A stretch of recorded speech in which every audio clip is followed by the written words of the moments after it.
আসতে পারি? আরে আসবেন কি, আসেন আসেন, আপনার জন্য তো আমি দরজা খোলাই রাখছি। তা তো দেখতে আসেন পাচ্ছি। আসেন আসেন। আরে এত কষ্ট করে দাঁড়ায় থাকা কি দরকার, পা ব্যথা করবে না? বসেন বসেন। উফ, যাক, শেষ পর্যন্ত আপনি আসলেন। আমি তো কি ভয় পাইছিলাম যে হয়তো বা আপনি আমাকে ঠকাইলেন। আমি ঠকাই না কাউকে, বরঞ্চ আমার দ্বারা অনেকের উপকার হয়। এই যে আপনাদের করলাম। এখন সবচেয়ে বড় কথা কি, আমি তো দিলাম, আমারটা দিয়ে দিন। হ্যাঁ, আপনাকে তো দিব, এত দেওয়া দিব যে আপনার আর 5 মাস আর কিচ্ছু লাগবে না। বলেন কি, আমি তো হ্যাঁ, সত্যি চাই। আমি তো খুশিতে একবার সুপার, একবার নিচে, একবার সুপার, একবার নিচে, এরকম করতে করতে করতে ওরে বাবারে, এত হয়ে গেছি।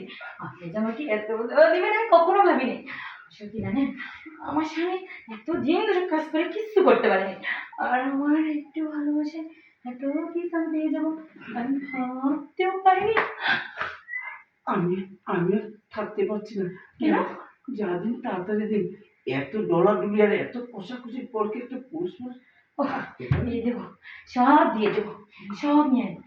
কি সমস্যা, এইটুকু জিনিসের লোকে সব পাওয়া যায়, দিলে কি হয়? কিছুই নেব নিয়ে না, নেন নিয়ে নেন। কিছুই নেব না।